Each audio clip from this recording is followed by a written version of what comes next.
আসসালামু আলাইকুম প্রিয় দর্শক, শুভেচ্ছা জানাচ্ছি সবাইকে।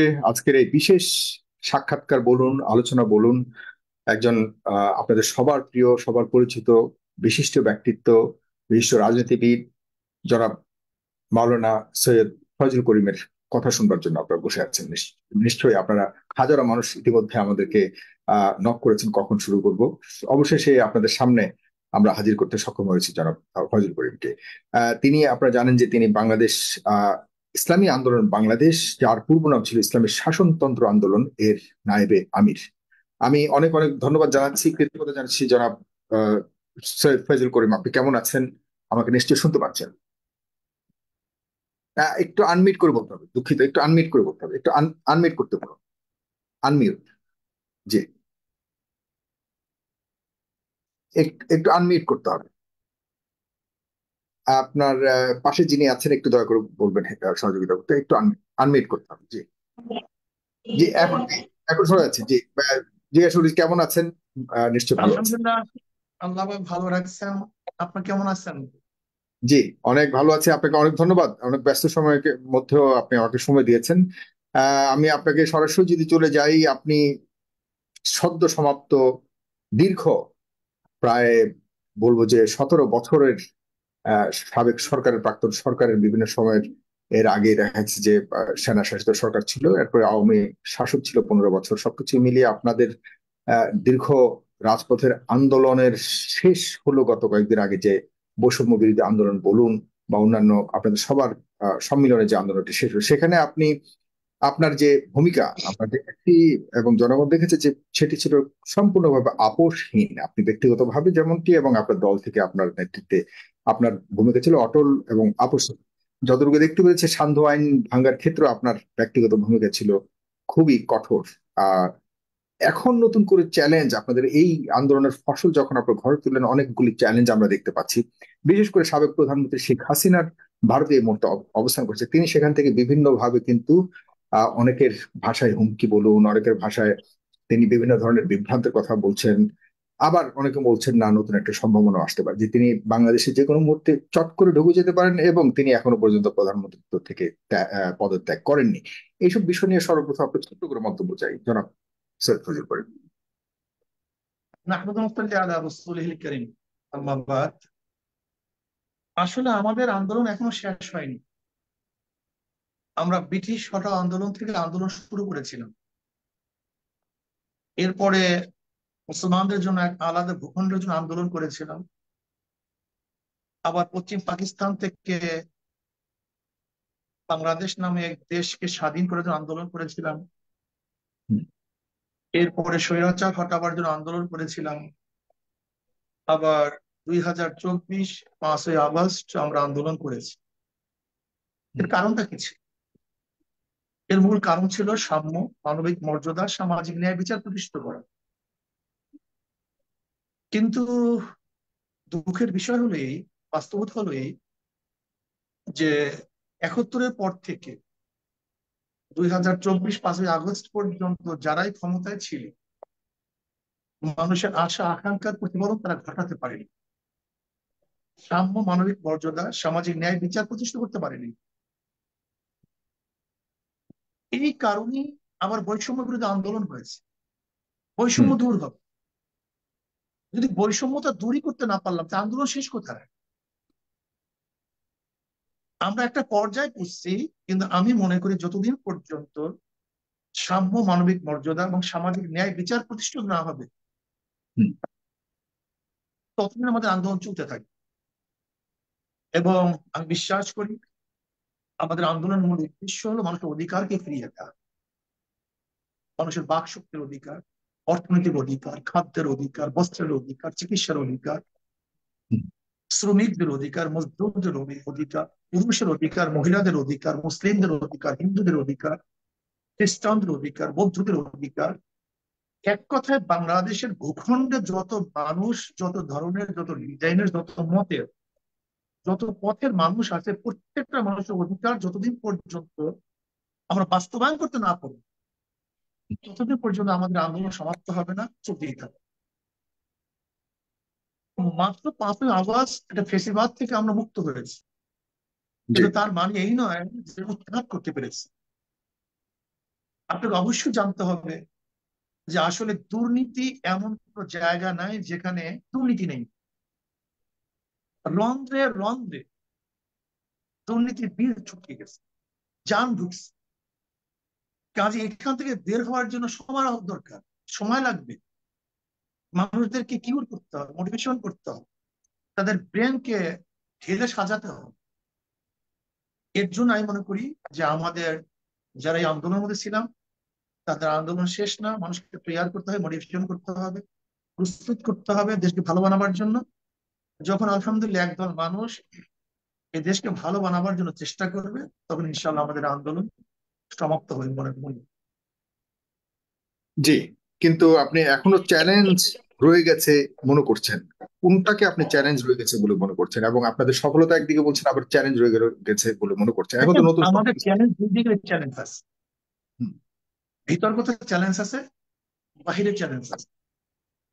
যেমন আমাদের পার্শ্ববর্তী কান্ট্রি ভারত, সে আমাদের এই দেশটাকে করদ রাজ্য হিসেবে ব্যবহার করেছে, তার স্বার্থে ব্যবহার করেছে।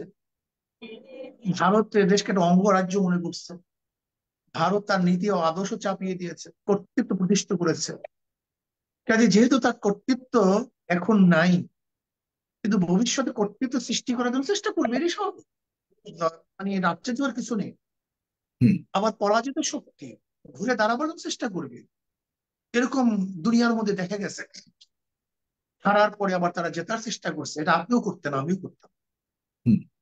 কাজেই আমাদের অবশ্যই মনে রাখতে হবে পরাজিত শক্তিগুলি হুম। আবার ঘুরে দাঁড়াবার চেষ্টা করবে। কাজে হুম। ঘুরে যেন দাঁড়াতে না পারে, সের জন্য আমাদেরকে অবশ্যই চেষ্টা করতে হবে, এটা আমাদের চ্যালেঞ্জ। এটি আমার খেয়াল করতে হবে। এরপরে আওয়ামী লীগ পিয়ন থেকে শুরু করে, চৌকিদার থেকে শুরু করে প্রেসিডেন্ট পর্যন্ত বিষয়টা বলয়ের তৈরি করছে, হুম। যেখানে আওয়ামী লীগ ব্যতীত কেউ নেই।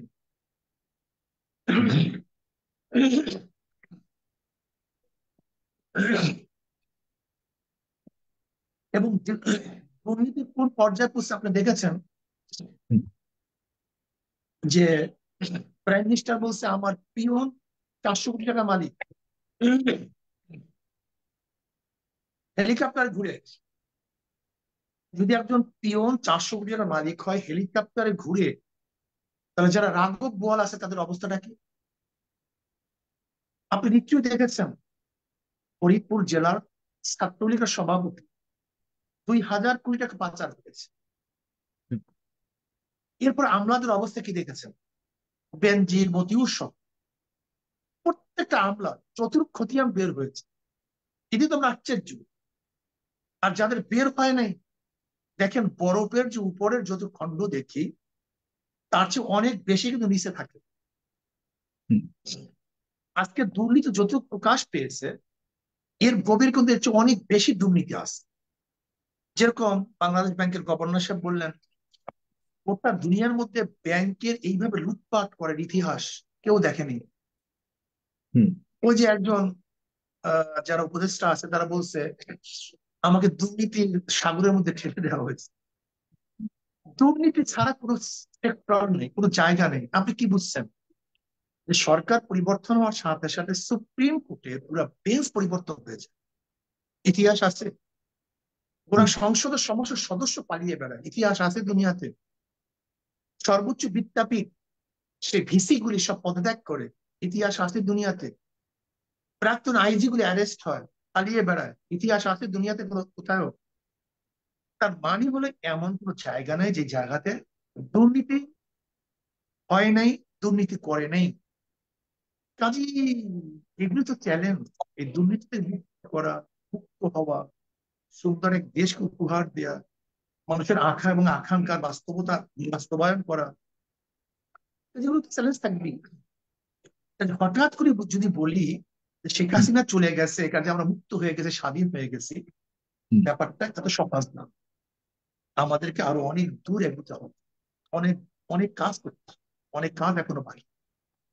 হ্যাঁ, সেই কাজ বাকি, এবং সেই কাজ নিয়ে আপনি বলছেন আভ্যন্তরীণ অনেক চ্যালেঞ্জও আছে, সেটা আন্তর্জাতিক চ্যালেঞ্জের কথা বললেন। আর শেখ হাসিনার এই গত দুদিনে যে কল রেকর্ড বের হয়েছে, এগুলি কি আপনি আন্তর্জাতিক চ্যালেঞ্জের অংশ হিসেবে দেখছেন নাকি আভ্যন্তরীণ চ্যালেঞ্জ হিসেবে দেখছেন?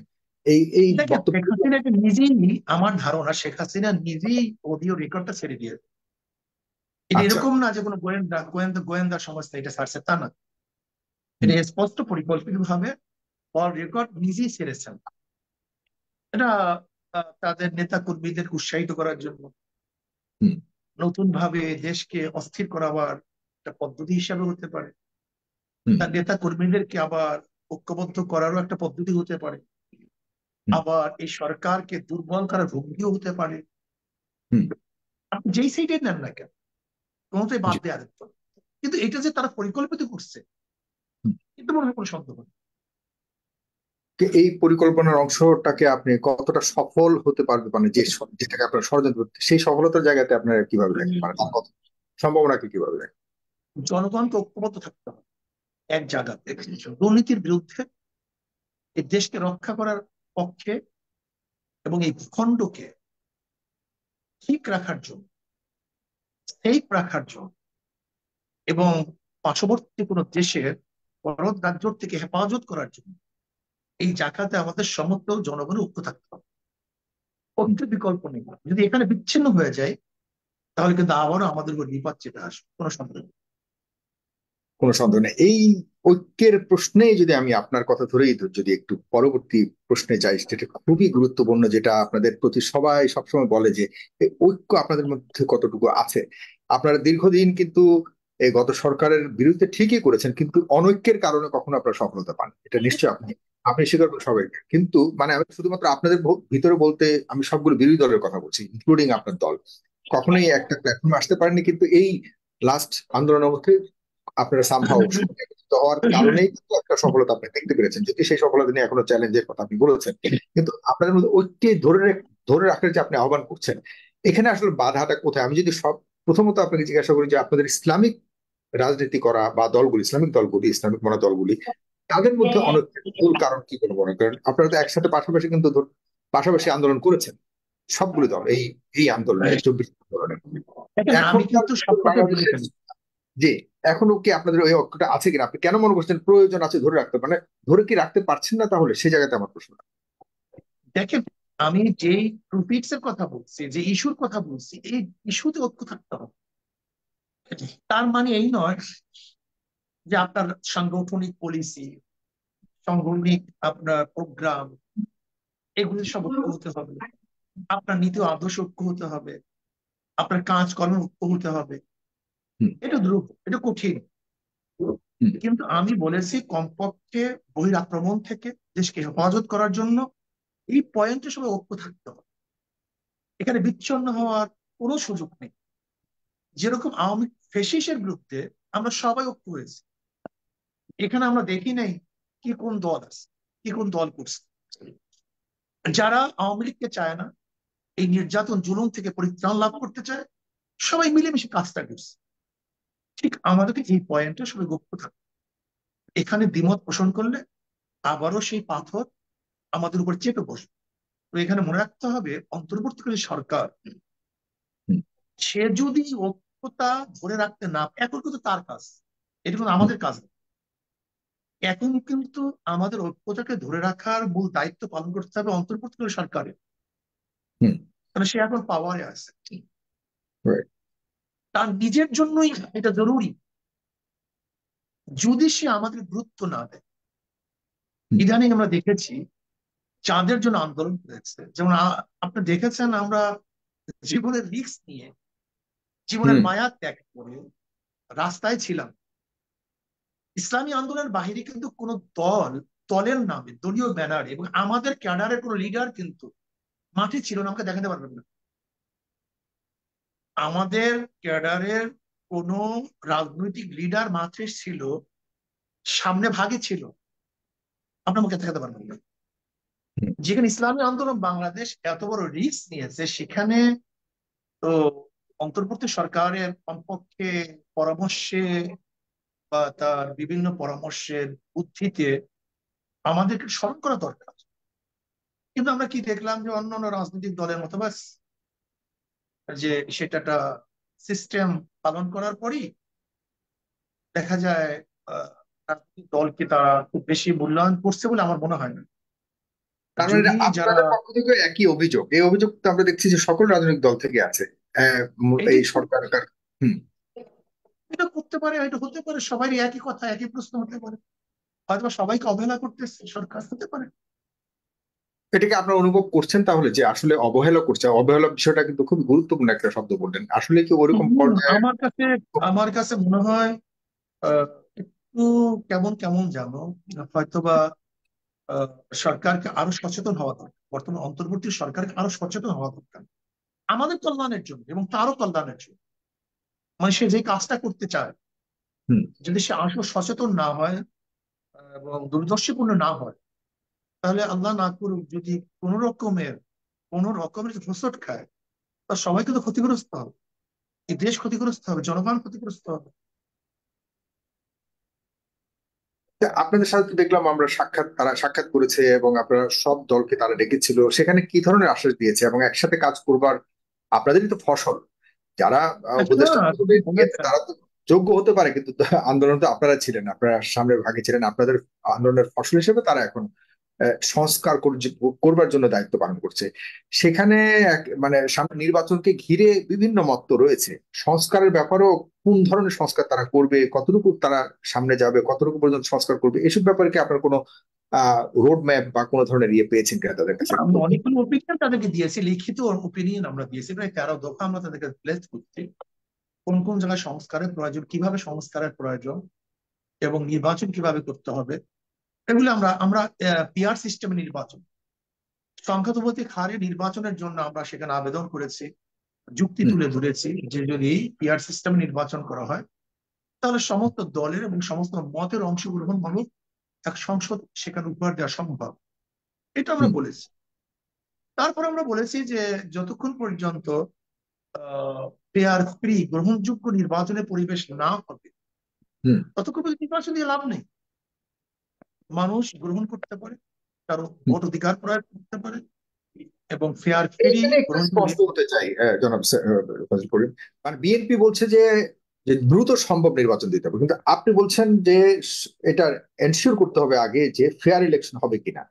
এই জায়গাতে বিরোধী দলগুলোর মধ্যে কেউ একটা অনেক করেছে কিনা, অবস্থানগত একটা বড় ব্যবধান রয়েছে কিনা আপনার কাছে, দূরত্ব রয়েছে? না, না, না, সবাই তো ফেয়ার নির্বাচনের ব্যাপারে সবাই একমত। হুম।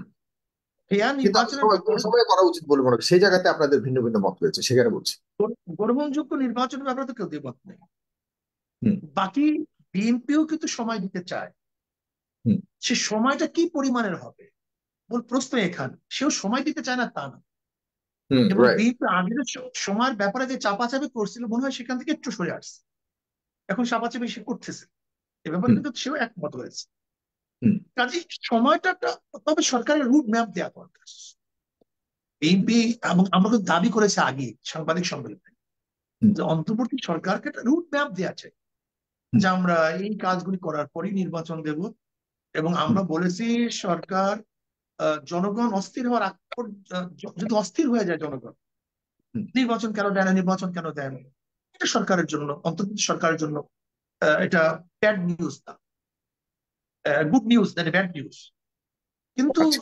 যদি যদি সরকার মানে জনগণ অস্থির হওয়ার আগে একটা যৌক্তিক সময় নিয়ে সে নির্বাচন দেয়, তাহলে সে প্রশ্নবিদ্ধ হবে না, এবং জনগণ শান্ত থাকবে, এবং তার প্রশংসা পঞ্চমুখ হবে।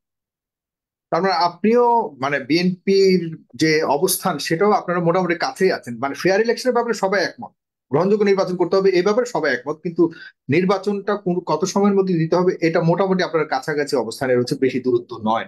এটাই কি বুঝতে পারি তাহলে?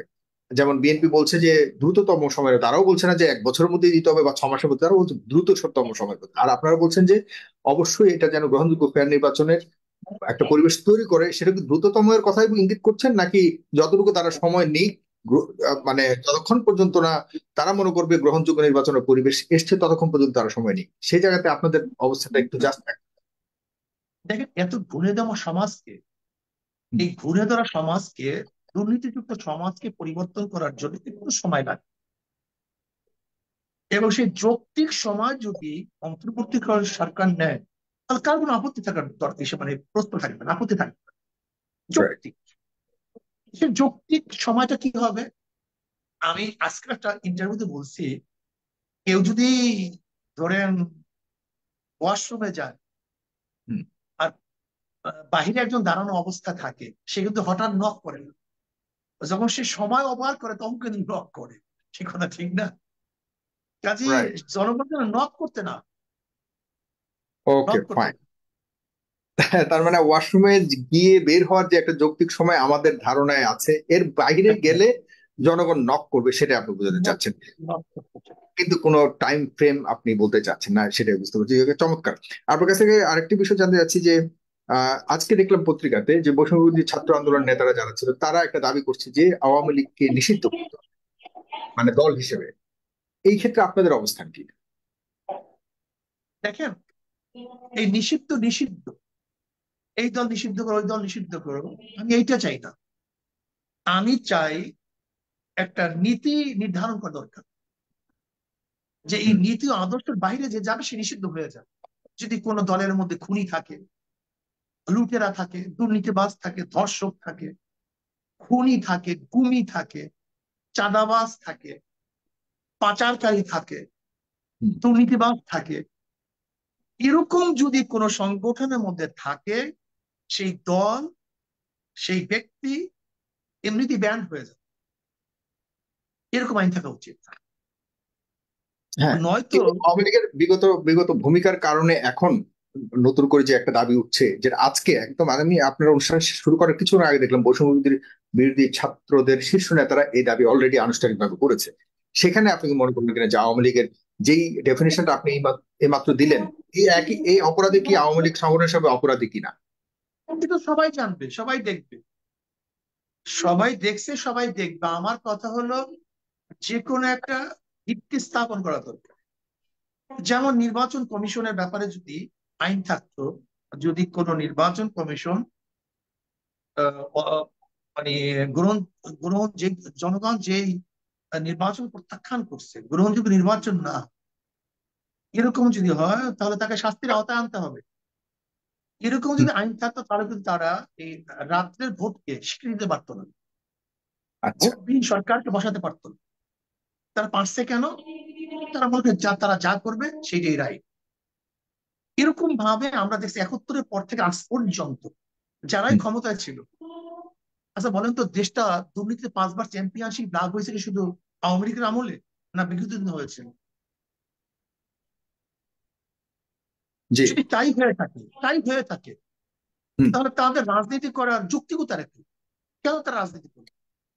আমি মনে করি রাজনীতিকে যদি ব্যবসায়িক প্রতিষ্ঠান বানানো না হয়, তাহলে যারা পাশ্চাত্য রাজনীতির সাথে সম্পৃক্ত 80% মানুষ রাজনীতি ছেড়ে দিবে।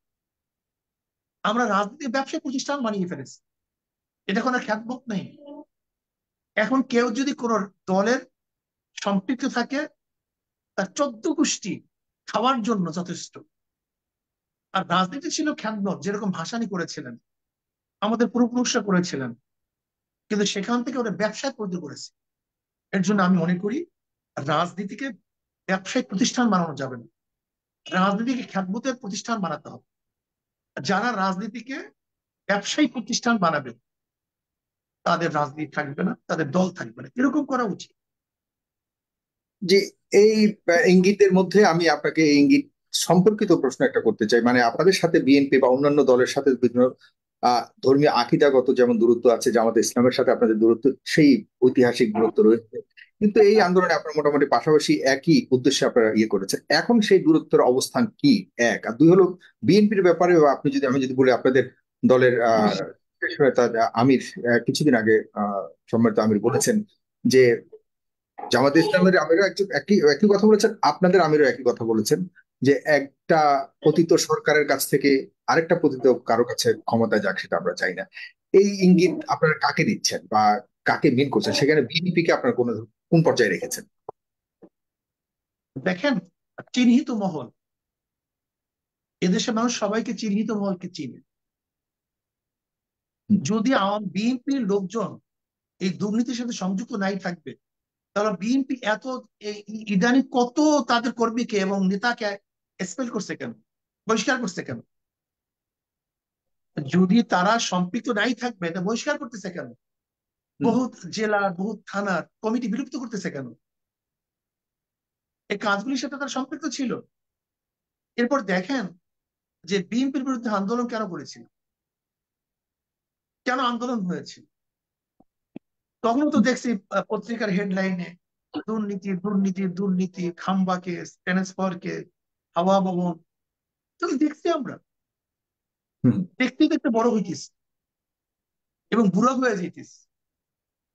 আমরা এগুলো আর দেখতে চাই না। আমরা আদর্শবান, নীতিবান, চরিত্রবান এই ব্যক্তিত্ব আমরা দেখতে চাই। চোরের মাধ্যমে চোরকে দমন করা সম্ভব, ডাকাতের মাধ্যমে ডাকাতকে দমন করা সম্ভব, দুর্নীতিবাজদের মাধ্যমে দুর্নীতিকে উৎখাত করা সম্ভব না। মাদার গাছ লাগিয়ে আমের আশা করা যায়। এর হুম। জন্য আমি জনগণকে বলবো, গোটা জাতিকে বলবো, আপনারা বুঝুন, বোঝার চেষ্টা করুন। মাদার গাছ লাগিয়ে আমের আশা করবেন না। চোর, ডাকাত, বদমাশ, ধর্ষক, এদের মাধ্যমে ধর্ষণ বন্ধ করার চেষ্টা করুন। এর জন্য হুম। আসুন আমরা সবাই নীত আদর্শবান ব্যক্তিদেরকে, যাদের মধ্যে আল্লাহর ভয় আছে, আখিরাতের ভয় আছে, এরকম ব্যক্তিদেরকে ক্ষমতায় বসাবার আগ পর্যন্ত আন্দোলন সংগ্রাম চলবে, কিন্তু মানুষের ভাগ্যের পরিবর্তন হবে। হ্যাঁ, কিন্তু আপনি যে অভিযোগগুলি বললেন সাম্প্রতিককালে যে তারা এক্সপেল করছে, এই এক্সপেল করার বিষয়টাও কিন্তু মনে করেন কিনা যে এটা খুবই পজিটিভ, যে এর আগে তো এতটা শক্ত ভূমিকা রাখেনি তারেক রহমানের নেতৃত্ব। এখন যা দেখছেন তিনি কিন্তু শীর্ষ পর্যায়ের কাউকে ছাড় দিচ্ছে না।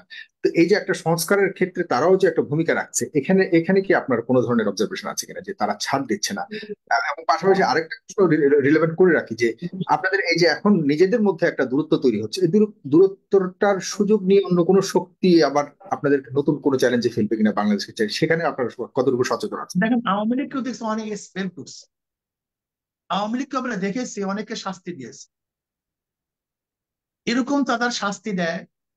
কিন্তু আজকে এই দলগুলি সৃষ্টি হওয়ার পর থেকে আজ পর্যন্ত এখানে দুর্নীতিবাজ পারছে না করতেছে, এটা দেখার বিষয়। তার মানে হলো এটা এমন এক ফ্যাক্টরি, এই ফ্যাক্টরিতে যে ঢুকে, ভালো ঢুকলে দুর্নীতিবাজ হয়ে যায়। হুম। দেখেন, আবরার ফাহিমকে কারা হত্যা করছে? হুম। সব বুয়েটের ছাত্র, যারা মেধাবী। হুম। 100 ধর্ষণের পরে সেঞ্চুরি কারা পালন করছে? এগুলো আমরা দেখেছি। অর্থাৎ এই বলয়ের মধ্যে কেউ ঢুকলে, আদর্শবান, চরিত্রবান, নীতিবান কেউ যদি ঢুকে, সে হুম। চরিত্র এবং নীতি নিয়ে বের হতে পারে।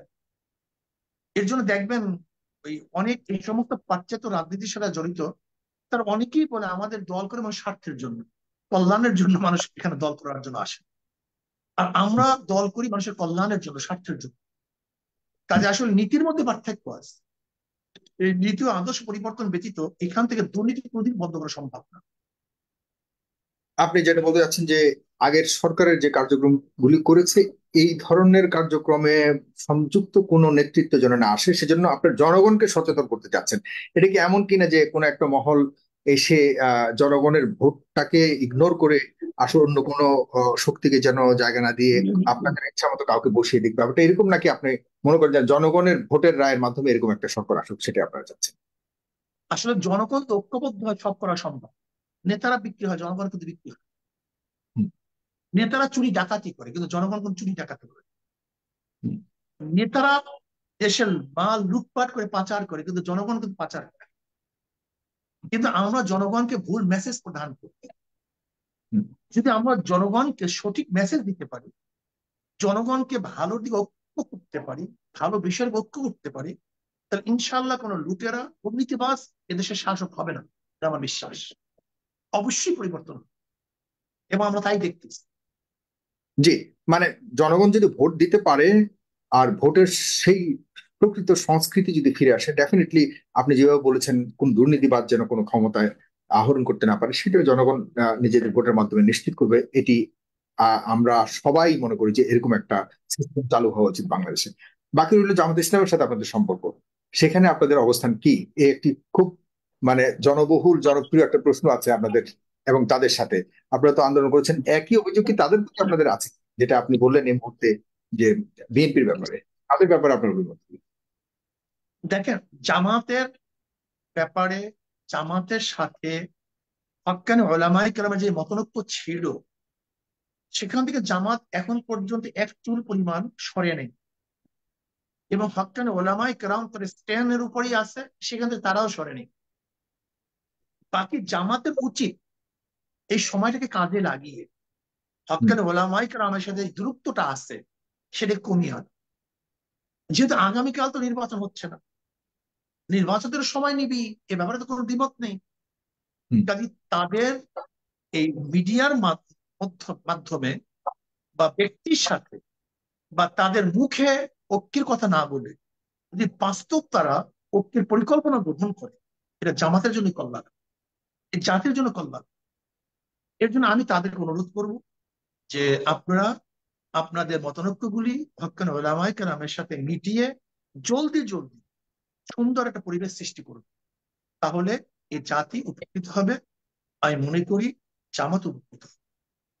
মানে সেটা আপনারা চাচ্ছেন যে এটা কমিয়ে আনার ক্ষেত্রে তারা ভূমিকা আমি রাখুক। অন্তর থেকে চাই, আমি অন্তর থেকে চাই।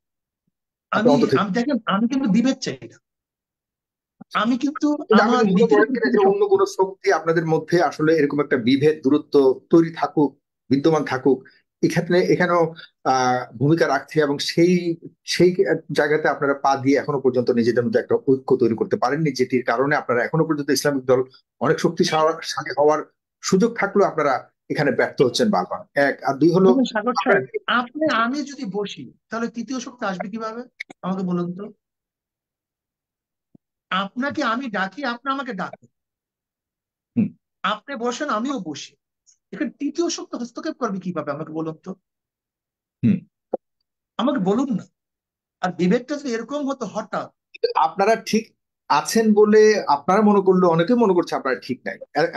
অন্তত পক্ষে শীর্ষ পর্যায়ে যে এক পাশাপাশি বসে এইসব বিষয় নিয়ে কথা বলবার ক্ষেত্রে একটু ছাড় দেওয়া এবং আহ্বান করা এবং মোটামুটি এগুলিকে সমাধান ক্ষেত্রে আমাদের ভূমিকা থেকে ক্ষেত্রে। যত ছাড়ের প্রয়োজন আমরা বলে দিয়েছি, আমরা ছাড় দেব, আমাদের ছাড় দিতে কোনো সমস্যা নেই। ইসলাম, দেশ, মানবতা, হুম, এই তিন মূল নীতিকে ভিত্তি করে, মূল নীতিকে ভিত্তি করে যারাই আমাদের সাথে ঐক্য করার জন্য আসে, হুম, তাদের সাথে আমরা ঐক্য করব। শুধু ইসলামিক দল নয়, হুম, ইসলাম, দেশ, মানবতার কল্যাণের জন্য যারা, যেই দল, হুম। নির্বাচনী ঐক্য হোক, সমঝোতা হোক, মোর্চা হোক, যেইটাই তারা চায় না কেন, সেখানে আমরা একমত, আমরা দ্বিমত পোষণ করছি না। কিন্তু সমস্যাটা কি ফ্যান্টাস্টিক জানেন? এখানে। জি। আপনাকে একটা সত্য কথা বলি, বলুন। যদি চুন খেয়ে কার মুখ পড়ে দড়ি দেখলে ভয় করে। জামাত কিন্তু আজকে ঐক্য করেনি, ইসলামী আন্দোলন কিন্তু খুব প্রয়াসী একটা দল। ইসলামী আন্দোলন সূচনাই হয়েছে ঐক্যের মাধ্যমে। রাইট। অনেকগুলি দলের সমন্বয় ইসলামী আন্দোলন বাংলাদেশ, সেখানে সাইদি সাহেব ছিলেন। তিনি আচ্ছা, কেন তাই না? থাকতে পারেন? আচ্ছা। কেন থাকতে পারেন?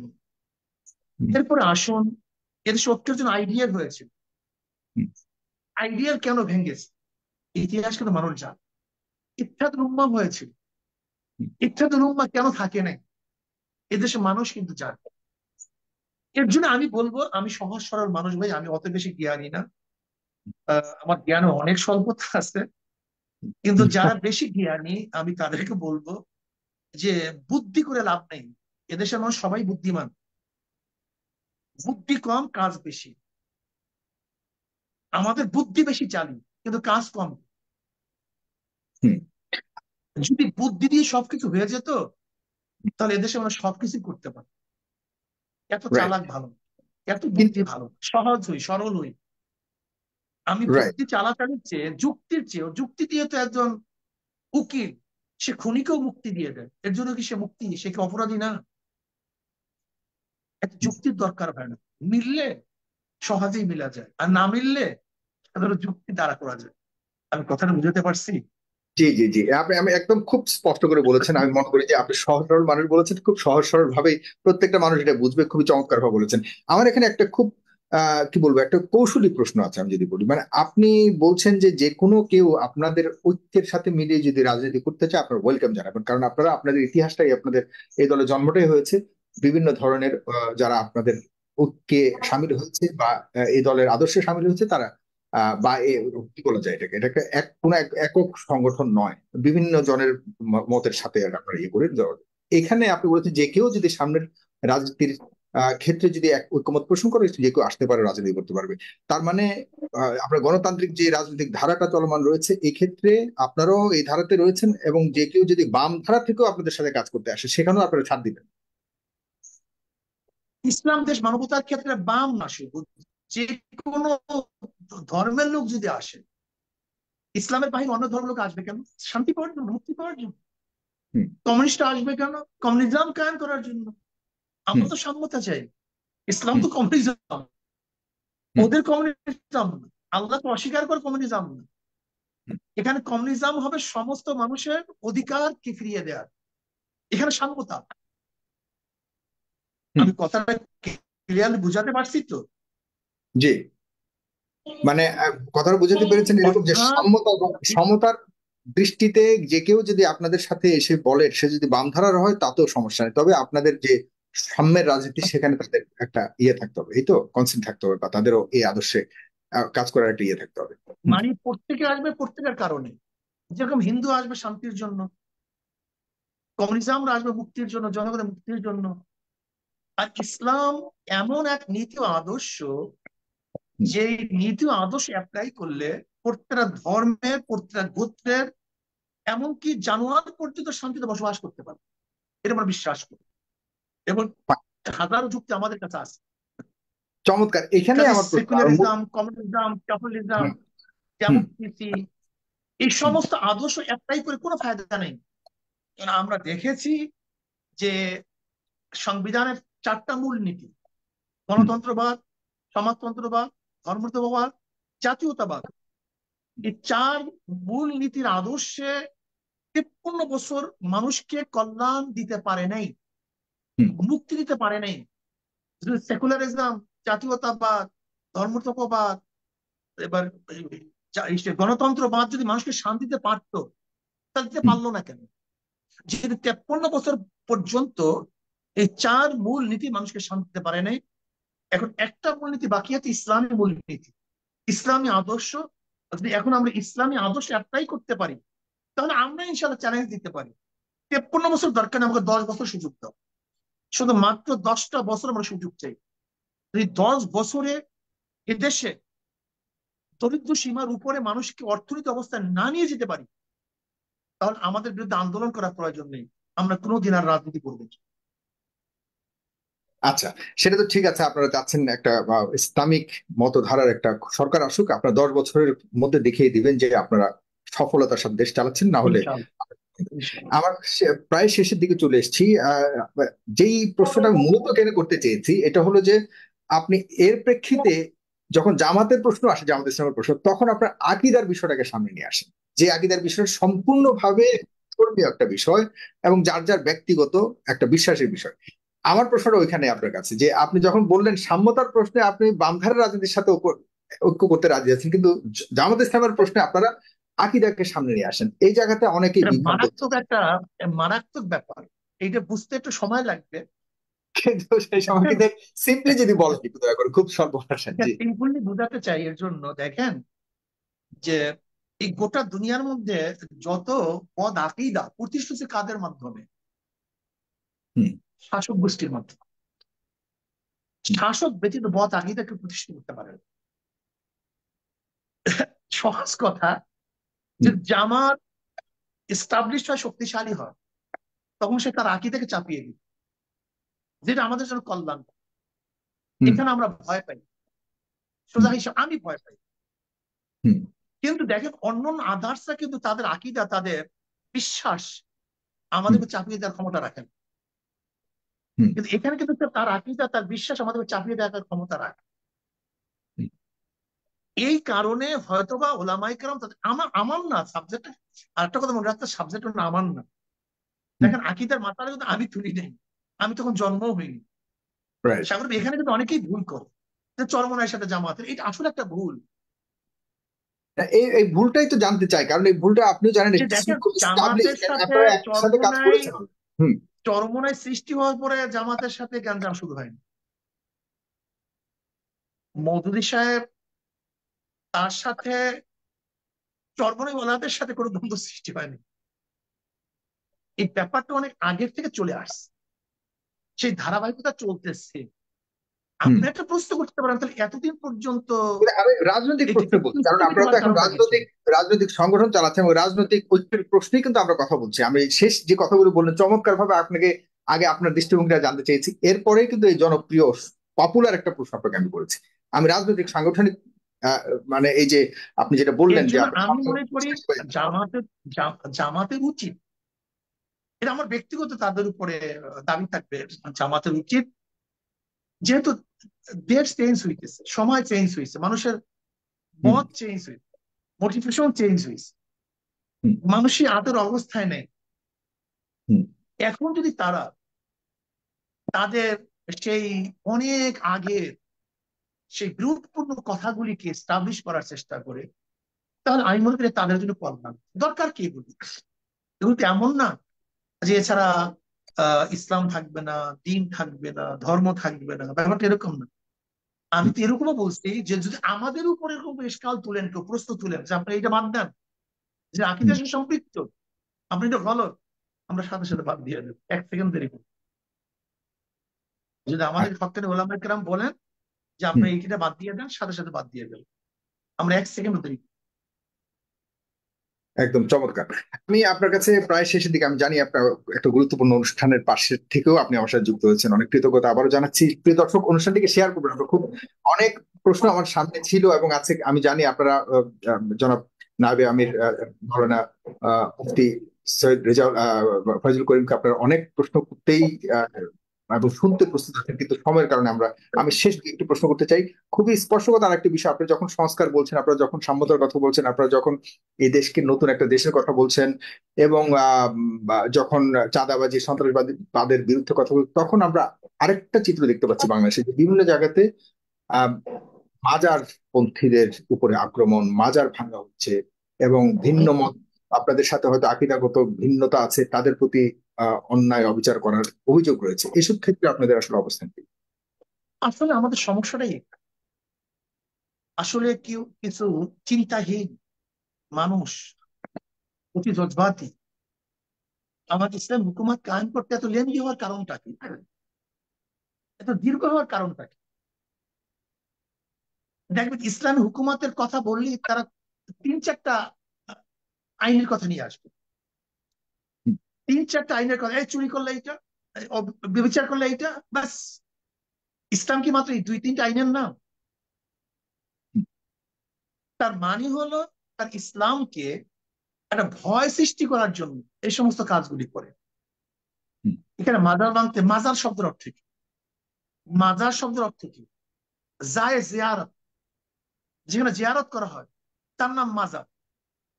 জিয়ারতের জায়গাকে মাজার বলা হয়। মাজার ভাঙবেন কেন?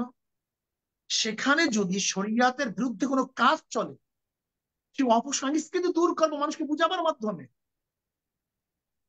আমি কথাটা বুঝাতে পারিনি। একদম আচ্ছা স্পষ্ট, বলেন তো, এটা যে আমরা বলছি তাহলে ভাঙছে কারা এবং তাদের জনাবে ব্যাপারে মোহাম্মদ রাসূলুল্লাহ সাল্লাল্লাহু আলাইহি ওয়াসাল্লাম হুম। তিনি মক্কায় 13 বছর কোথায় নামাজ পড়ছেন? হেরেমের মধ্যে। হুম। সেই হেরেমের মধ্যে কি মূর্তি ছিল না? তখন কেন ফেলেননি? দেখেন, রাইট। প্রত্যেকটা জিনিসের সময় আছে, লিকুল্লি শাইইন কদরা, প্রত্যেকটা জিনিসের একটা সময় আছে। সময়ের আগে যদি আপনি ফোড়াও কাটতে চান, তা সেখান থেকে পুঁজ বের হয় না, ক্যান্সার সৃষ্টি হয়। সময়ের আগে কোনো কাজ করা ঠিক না। আর আমাদের সংস্কার এক জিনিস, উৎপাদন করা ভিন্ন জিনিস। এখানে দেখেন আমাদের বিরোধী শক্তিগুলি সবসময় চান্স খুঁজে, কোন চান্সে বেশি ভিতরে ঢোকা যায়, কোন চান্সে আসা যায়। তারা একসময় নিয়ে আসে হিন্দুদেরকে, একসময় নিয়ে আসে তারা আনসারদেরকে, একসময় নিয়ে আসে তারা এই মাজার অমুক তমুক, এই ভাঙ্গাকে কেন্দ্র করে। হুম। এগুলি আমি মনে করি এটা হলো যারা এই দেশকে অস্থিতিশীল সৃষ্টি করতে চায় তাদেরই একটা গভীর চক্রান্ত। এর বই আমি কিছু মনে করতে পারি না। কিন্তু এই চক্রান্তটাকে আপনারা স্পেসিফিক্যালি অ্যাড্রেস করে সেটাকে কেন আইনের সহযোগিতায় মোকাবেলা করছেন না? কেন জনগণ আইন হাতে তুলে নিচ্ছে, এবং যে জনগণ আইন হাতে তুলে নিচ্ছে বলে অভিযোগ পাওয়া যাচ্ছে সাম্প্রতিককালে, এই জনগণ কি আসলেই আপনাদের চেনা পরিচিত জনগণ, নাকি এর মধ্যে ষড়যন্ত্রকারী আছে? আইন তো আর আমার হাতে নেই ভাই, আইন তো এটা সরকার অ্যাপ্লাই করে। হুম।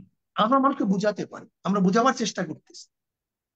এবং আমি মনে করি কিছু জ্ঞানহীন অনভিজ্ঞ, হঠাৎ করে গজিয়ে ওঠা, কি জানি করে ভাইরাল, আপনাদের ওই ভাষা ভাইরাল হওয়া, এগুলি কি যে শুরু হয়ে গেছে আমি বুঝি না কিছু। যে সমস্ত কথাগুলো বলে এগুলো ভাইরাল হওয়ার চেষ্টা করে, এর এফেক্ট কি হবে, ভবিষ্যৎ কি হবে, আমি এখানে আঘাত করলে নাড়া কোন জায়গায় লাগবে, এরকম চিন্তা অনেকের মধ্যেই নেই। যখন যা ইচ্ছা তাই করে, যা ইচ্ছা তাই বলে, এগুলো আমাদের ইসলাম হুকুমত কায়েম করতে অনেক বেশি বাধা সৃষ্টি করে। একদল আছে দেশে সব বাস জেহাদ করে, কেতাল করে, সবাইকে এসে খুন করে, হত্যা করে, অমুক করে, তমুক করে, সবকিছু করে ফেলবে। ভাই, এত গবেষক, এত বড় বড় আলেম, মুস্তাহিদ পর্যায়ে আলেমরা বুঝে না, আর তুমি সবকিছু বুঝতেছো? ভাই, মুরব্বীদের কথা মানো, মুরব্বীদের অনুসরণ করো, তাহলে আমি মনে করি এই অনেক সমস্যার সমাধান হয়েছে। জি।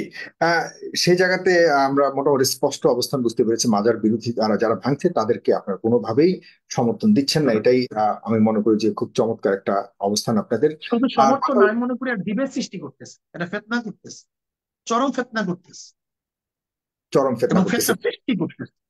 নতুন ভাবে ফেসিস্টকে নিয়ে আসার পথ তারা বাতলাইতেছে, আর কিচ্ছু না। তার মানে এটা আপনাদের আহ, সমর্থনের কোনো গোষ্ঠী নয়, সম্পূর্ণভাবে ইসলামী কোনো আন্দোলন একটা। তদ্ভয় কোনো কাজ করে না। ইসলামী আন্দোলন বুদ্ধি, শরঈ এবং বর্তমান অবস্থান, হুম, ভবিষ্যতে কি হতে পারে, আমার এই কাজের দ্বারা ভবিষ্যতে কি হবে, বর্তমানে কি হবে, এফেক্টিভ কি হবে, হুম, আগে পিছে সামনে পড়ে সবকিছু লক্ষ্য করে ইসলামী আন্দোলন তারা প্রোগ্রাম হাতে নেয়। হুট করে ইসলামী আন্দোলন বাংলাদেশ কোনো প্রোগ্রাম হাতে নেয়, হুট করে কারোর সাথে জোটও করে না। তারা দেখে 20 বছর 100 বছর পরে এই জোটের এফেক্টিভটা কি হবে। আজকে দেখেন, আসলে মনের কথা কি বলবো, আজকে বিএনপির বিরুদ্ধে জামাত কথা বলা শুরু করছে, অথচ হুম, বিএনপিকে ক্ষমতায় আনছে কি 91-তে? আমাকে বলুন। হুম, এই মহিলা নেতৃত্ব প্রথম প্রতিষ্ঠা করছে কি, আমাকে বলুন। এগুলো বুঝতে হবে, এটা আমার বোঝার দরকার আছে। যদি আমরা জোটই করি, আবার তার প্রতি কথা বলবো কেন? করছেন হুম, বেশ ভালো কথা, আবার বিরুদ্ধে যান কেন? তাই ক্ষমতার লড়াইতে পাচ্ছেন। হুম, আমি কথা বললি না, জনগণ এই প্রশ্নগুলি করতে চায়। হুম, এগুলির জন্য ভেবে চিন্তে কাজ করা উচিত, ভাবিয়া করিও কাজ, করিয়া ভাবিও। সত্যি কথা বলি সাগর সাহেব, জি, আমি কিন্তু ঐক্য প্রয়াসী একজন মানুষ, হুম, কিন্তু আমার তো হাজারো ইতিহাস জানা আছে, এই দুনিয়ার ইতিহাস। হুম, মাত্র কয়েকদিন আগের, কয়েক বছর আগের আফগানের ইতিহাস আমাদের জানা আছে, যেখানে রাশিয়ার বিরুদ্ধে সবাই লড়াই করলাম। রাশিয়া যাওয়ার পর আমরা কি করলাম? নিজেদের মধ্যে লড়াই শুরু করলাম।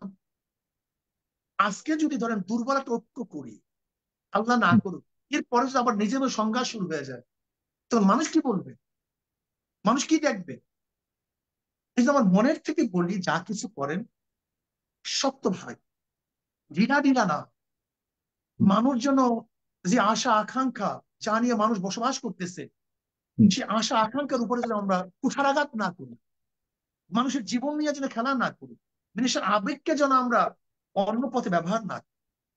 এর জন্য আমি চাই একটা টেকসই, ভালো এমন ঐক্য, যে ঐক্য কল্যাণকামী হবে, স্থায়ী হবে, এবং যে কোনো শক্তি এই ঐক্যকে ভাঙতে পারবে না। এরকম ঐক্য হয়, তাহলে ইনশাল্লাহ আমাদের জন্য ফায়দা হবে। যে কোনো ঠিক শক্তি আছে। ভাঙতে পারবে না। আমাদের আমাদের শেষ প্রশ্ন, যে কোনো শক্তি ভাঙতে পারবে না সেরকম একটা ঐক্য চান, কিন্তু একটা বড় শক্তি আপনি ইঙ্গিত দিয়েছেন শুরুতেই, চারদিকে ঘিরে আছে আমাদেরকে এবং তাদের বিভিন্ন ভাবে প্রচেষ্টা চালানো হচ্ছে। আপনার কথাতে কিন্তু আপনি সবাইকে মোটামুটি ঐক্য নিয়ে সামনে এগোতে চাচ্ছেন, কিন্তু পাশাপাশি বিএনপিকে একটা প্রতিপক্ষের জায়গাতে রেখেছেন। এই জায়গাটার কোনো স্পেসিফিক কারণ আছে কিনা এবং সেখানে লাঘব করার কোনো সুযোগ রয়েছে কিনা আপনাদের জায়গা থেকে? আর পাশাপাশি আর নারী নেতৃত্ব নিয়ে একটা প্রসঙ্গ তুলেছেন, আমি আর সেটাতে যাচ্ছি না, কারণ নারী নেতৃত্ব নিয়ে কেন আপনাদের এখনো পর্যন্ত শক্ত অবস্থান আছে এ নিয়ে হয়তো অন্যদিন কথা বলবো, কিন্তু এই জায়গাতে আমরা শেষ আমি কথা বলবো বলছি। না, আমি আমি বুঝছি আপনার কথা শুনে। ভারতকে মনে করি ভারত আমাদের মধ্যে, আমরা ভারতের মধ্যে নই, এটা প্রথম মাথার মধ্যে না। ভারত আমাদেরকে ভয় করে, আমরা কিন্তু ভারতকে ভয় করি না। বুঝতে পারেন আপনি এই কথা বললেন কিভাবে? আসলে কথাটা সহজ, কিন্তু আমরা চিন্তা করি। হুম, ভারতের চারপাশে যতগুলি কান্ট্রি আছে, একটাও ভারতের আপন না। আপনি বাংলাদেশ বলেন, ভুটান বলেন, নেপাল বলেন, চীন বলেন, পাকিস্তান বলেন, একজনে কিন্তু ভারতের আপন না। তা এখন বলেন তো, আমরা কি বাংলাদেশে, আমরা কি ভারতের পেটে, না ভারত আমাদের পেটে? আপনি সেভেন সিস্টারের অবস্থা কি দেখতেছেন? মণিপুরের অবস্থাকে আপনি দেখতেছেন। ভারত তো নিজেরই ঘর সামলাতে পারে না, আবার পরের অবস্থা দেখবে কখন ভারত? তাহলে এই পারসেপশনটা কেন মানুষের পাঞ্জাবের অবস্থা মধ্যে? কেমন? আমাদের চারদিকে ভারত, হ্যাঁ, আমরা ভয় করতে হবে, এই পারসেপশন, এই ধারণাটা কেন মানুষের মধ্যে? এটা হলো ভারত সৃষ্টি করছে, এবং ওদের এখানে মুখ্যমন্ত্রী যেরকম শেখ হাসিনাকে তো মুখ্যমন্ত্রী বলতো, এবং আমাদের দেশের যারা পাও চাটা সরকারি দল, যারা পাও চেটে চেটে ক্ষমতায় ছিল, এরা ভারতকে প্রিভিলেজ দিচ্ছে, ভারতকে তার শক্তিধর মনে করছে। যদি জনগণের মাধ্যমে তারা ক্ষমতায় যেত, তাহলে ভারতকে তারা তোয়াক্কাই করতো না। আজকে দেখেন, মাত্র কয়েকটা কথা বলছে যে এদেশের সংখ্যালঘুরা সেইভাবে নিরাপত্তা পাবে, হুম। ভারতের মুসলমানরা যেভাবে নিরাপত্তা পায়। মুখ বন্ধ। দেখেন, বাবরি মসজিদের সম্পর্কে যে প্রশ্ন করছে, আপনার বাবরি মসজিদ ভাঙছেন, সেরকম তো ভাঙ্গা হয় নাই, মুখ বন্ধ। দেখেন, হুম। এরা ইউনূস সাহেব বললো সেভেন সিস্টারের অবস্থা কিন্তু খারাপ হয়ে যাবে, সামনে আর বাড়ছে। আসলে ব্যাপারটা হলো, আপনি যদি নিজের শত্রু, আপনি যদি আপনার ঘরের মধ্যে শত্রু নিয়ে আসেন, আপনার নিজের শত্রু, বাধা দিবে কে? এই শত্রু আমরাই নিয়ে আসছি। একটা মনে রাখতে হবে, ভারত কোনোদিন কারোর সাথে যুদ্ধে জিততে পারে না। কারণ মুসলমানদের সাথে জেতার তো প্রশ্নই আসে না, প্রশ্নই হুম। আসে না। থোড়াই এবং কেয়ার করে মুসলমানরা, তো ভারতকে কোনোদিন থোড়াই কেয়ার করেনি, কোনোদিন করবে না। এমনকি এই দেশের উপরে বারবার আক্রমণ করেছে। আপনি ইতিহাস দেখেন, হাজার বছর ইতিহাস, এদেশে কিন্তু তার স্থায়িত্ব হতে পারে। তার মানে আপনার সার্বভৌমত্বের প্রশ্নে মোটামুটি যে দলগুলি আন্দোলন করেছেন তারা সবাই ঐক্যবদ্ধ থাকতে চান সবসময়, এই জায়গাতে যেটা আপনি শুরুতে বলেছেন, এখানে আপনি কোনো ছাড় দিতে চাচ্ছেন না ভারতের, মানে এই ষড়যন্ত্রের প্রশ্নে। কিন্তু ভারতের সাথে আমরা সুসম্পর্ক রাখতে চাই, কিন্তু হুম। তার কিন্তু আমি ষড়যন্ত্রের তার প্রশ্ন কর্তৃত্ব বলছি। চাই না, হ্যাঁ। তার কর্তৃত্ব চাই না। পার্শ্ববর্তী কান্ট্রির সাথে আমাদের সুসম্পর্ক থাকবে, ভালো সম্পর্ক হুম। থাকবে। নবী আলী সাল্লাহ আহলুজ্জানের ব্যাপারে খুব ভালো ভালো নসিহত করেছেন, এই ব্যাপারে আমাদের কোনো দ্বিমত নেই। লেকিন সে কর্তৃত্ব করুক, নেতৃত্ব প্রদান করুক, সেখানে হুম। দাদাগিরি করুক, এটা আমরা চাই না, এটা সহ্য হোক। স্পষ্ট, একদম স্পষ্ট শেষ কথা আপনার। আমাদের প্রায় হাজার দর্শক, হাজার হাজার দর্শক দেখছে, তাদের প্রতি আপনার কোনো শেষ কথা আছে কিনা, এরপরে আমি বিদায় দিচ্ছি আপনাকে। আমি সকল দর্শককে বলবো, এবং শ্রোতা ভাইদেরকে বলবো, বোনদেরকে বলবো, আমরা নীতি ও আদর্শ সব ঐক্য হয়েছে। যত জাতি যদি আমার মধ্যে খারাপ দেখেন, আমাকে অ্যাভাউট করেন। হুম। আমার দলের মধ্যে নীতি ও আদর্শ কোনো পরিপন্থী কিছু কাজ দেখলে আমাকে অ্যাভাউট করেন। হুম। দল কানা হবেন না, ব্যক্তি কানা হবেন না। লা তুআতা লিমাখলুকিন ফি মাসিয়াতিল খালিক। নবী আলী সাল্লাল্লাহু বলেছেন, গুনার উপরে, শরীয়তের খেলাফের উপরে কেউ কারোর কথা মানতে পারে না। কাজে আমরা যদি সবাই ঐক্যবদ্ধ হয়ে নীতি ও আদর্শের ভিত্তিতে, তাহলে আমি বিশ্বাস করি ইনশাআল্লাহ এই দেশটা ভালো হবে, দেশের অধিকার ফিরে পাবো, সাম্য, মানবিক মর্যাদা এবং সামাজিক ন্যায় বিচার প্রতিষ্ঠা হবে। এই জন্য আমি বলছি, গোটা বাংলাদেশের জনগণ নয়, গোটা দুনিয়ার যে যেখানে বাংলাদেশের নাগরিক আছেন, আসেন হুম। আমরা নীতি ও আদর্শের ভিত্তিতে ঐক্য হই। তাহলে আল্লাহ পাক রব্বুল আলামিন আমাদের আন্দোলন এবং সংগ্রাম কামিয়াব করে দেবে। সবাইকে ধন্যবাদ। আমি দোয়া আপনাকে চাই। অনেক অনেক ধন্যবাদ জানাচ্ছি জনাব মাওলানা সৈয়দ ফাজুল করিম, আমাকে সময় দেওয়ার জন্য। পাশাপাশি আপনি আবারও আসবেন, এবং সামনে আরো অন্যান্য বিষয় নিয়ে আপনার প্রতি আমার অনেক প্রশ্ন রয়েছে। আজকে এই স্বল্প সময়ের জন্য আমাকে আমার সাথে যুক্ত হওয়ার জন্য আপনার প্রতি কৃতজ্ঞতা আবারও রইলো। ভালো থাকবেন, সুস্থ থাকবেন, আপনার সুস্থ সুস্থ থাকবেন। আসসালামু আলাইকুম রহমতুল্লাহ বরকাত। ভালো থাকবেন, শুভরাত্রি।